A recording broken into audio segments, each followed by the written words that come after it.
Today is Friday, August 16, 2024. My name is Fabienne Kuya presenting, and these are the top stories. The Executive Mansion releases additional appointments in government.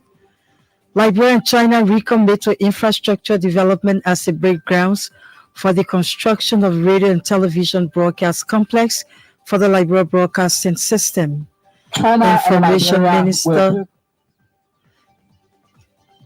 Information Minister Jerry Limipia calls for more support to the Liberia Broadcasting System to put on par with sub-regional media entities. Away from home, a French court seizes 3 jets owned by the Nigerian government amid a long-standing dispute with a Chinese company. These stories and much more, including sports, the weather report, the news in French. But first, Grace Tower in the news bulletin. The Executive Mansion has released additional appointments in government affecting the National Public Health Institute, Liberia Special Economic Zone Authority, and the local government of Lofa County. Those appointed are according to an executive mansion release that President Joseph Biden made the appointment Friday, August 16. Those appointed are Dr. Adams Lincoln, Deputy Director General for Administration, National Public Health Institutes of Liberia, and Lieutenant Dukley, Commissioner, Quadoboni District, Lofa County. The president also appointed the board of directors of the Liberia Special Economic Zone Authority. Those appointed are Councillor Kuku Dobo, member, Consualism Consual member, Peter Roberts member, and Roger Doma member. According to the release, the appointments are subject to confirmation by the Senate where applicable. Groundbreaking for the construction of a new broadcast complex at the Liberia Broadcasting System in Pinsville has taken place. The proposed broadcast complex will contain state-of-the-art radio and television facilities, a training hall, and several others. Financed by the government and people of China, the proposed LBS expansion project worth $5.5 million US. According to the LBS management, work is expected to immediately begin, with the duration of the project lasting for a year. At the groundbreaking ceremony Friday, government lauded the Chinese government for being a reliable partner to the Liberia Broadcasting System. President Joseph Boakai has described the proposed LBS Chinese-sponsored $5.5 million modern radio and television complex as a transformative project that has the potential to shape the future of Liberia. President Boakai said the project reflects government's unwavering commitment to building a connected, informed, and empowered society where development is propelled by knowledge and transparency. He noted the modern radio and television complex is pivotal to ensuring every voice is heard and every view is expressed. Today, indeed, is another remarkable day in the sphere of information dissemination in our nation. Indeed, we all agree that this is a momentous occasion for Liberia as we gather to celebrate the groundbreaking of a transformative project that has such great potential to shape the outlook and the future of our nation. The Liberian leader described the initiative as a testament of a true friendship between Liberia and the People's Republic of China. President Boakai noted the partnership between the two countries is a demonstration of shared commitment to mutual growth and prosperity. Chinese ambassador to Liberia, Yen Shengu, says relations between Liberia and China have improved greatly. Ambassador Yen said such ties between the two countries has led to the construction of the modern television and radio broadcast complex as part of the LBS extension services to Liberians. He described the project as a milestone in the history of Liberia Broadcasting System to strengthen ties with the system and Chinese government. China and Liberia will be good partners on the way to realize modernization through mutual support and alignment of the development strategy. This project is one of the latest testimony. Let's work together to advance modernization and lay a solid foundation for building a high-level China-Liberia community with a shared future.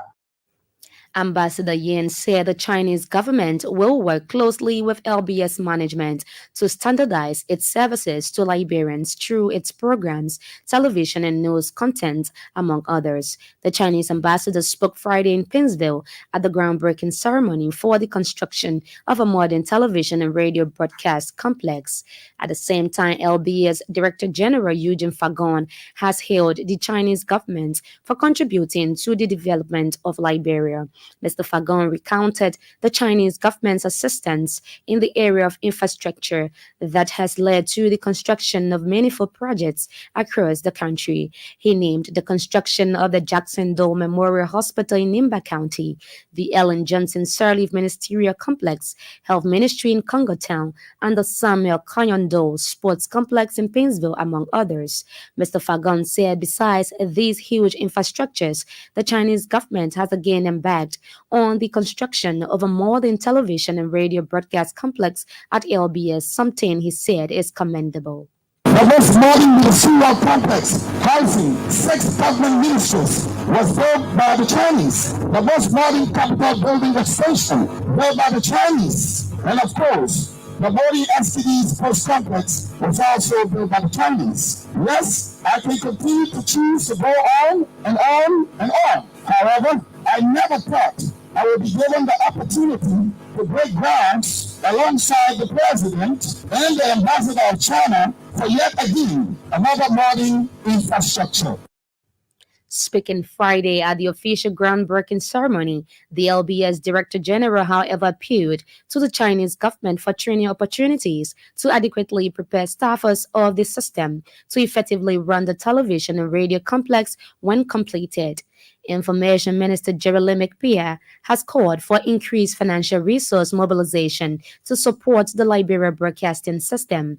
Minister Pierre said the needed support for LBS is imperative to put the state broadcast on par with other media outlets in the sub-region and beyond. The Information Minister believes the actualization of the project will be a major boost for government upon completion.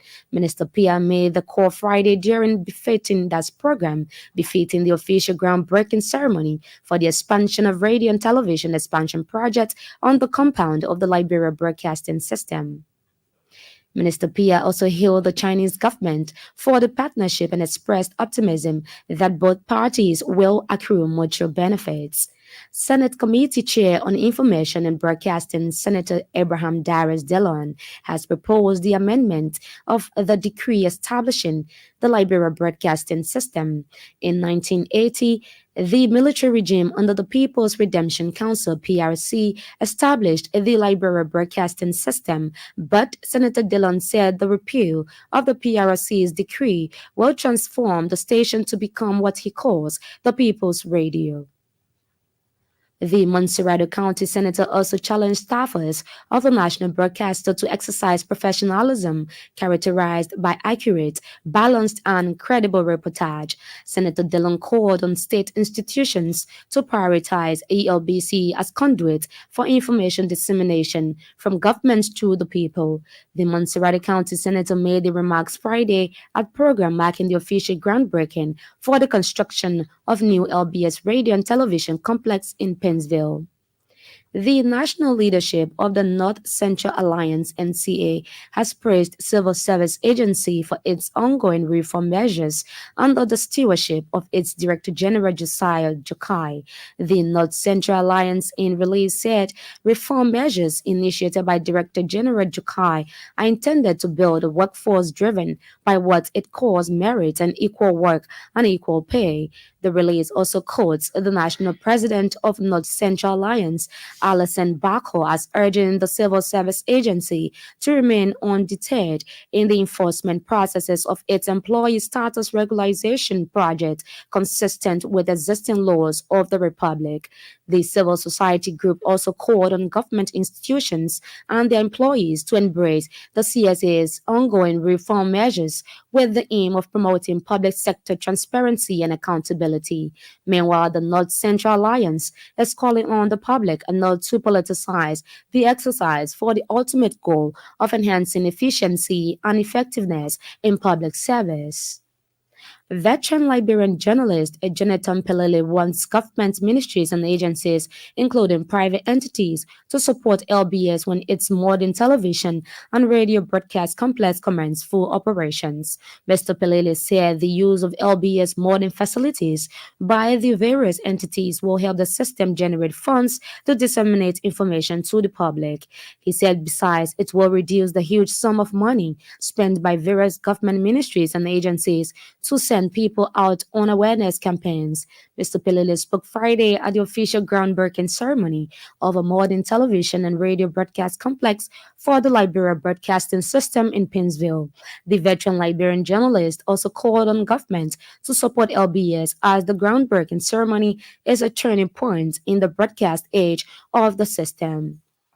Youth and Sports Minister Councillor Ko Bangalu says government has taken the initial step by launching the digital transformation project for 10,000 young people in the country. Minister Bangalu said the stability of the country's peace and democracy requires equipping the youth with digital education and training. He said government remains committed to raising digital awareness among the youth, recognizing that access to digital technologies is critical in empowering young people contribute to the nation's socio-economic development. The Youth and Sport Minister spoke Friday at the observance of this year's International Youth Day in Congo Town under the theme From Clicks Through Progress.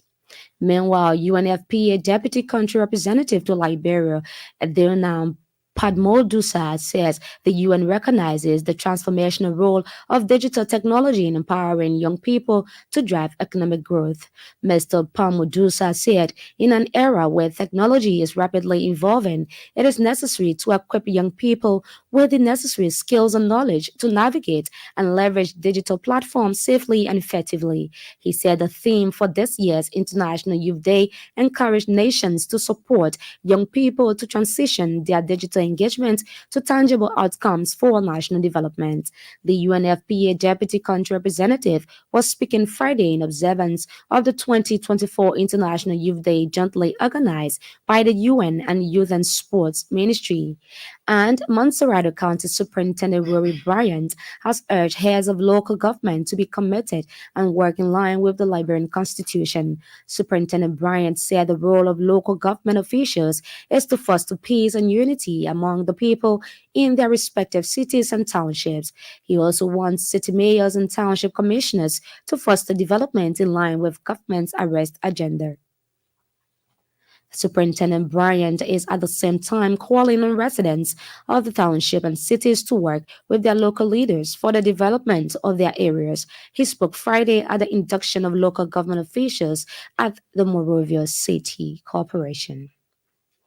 So in the news bulletin, she returns later with the weather report and foreign news. One of the big stories to follow in Liberia and China recommit to infrastructure development as a break grounds for the construction of road and television broadcast complex for the Liberia broadcasting system.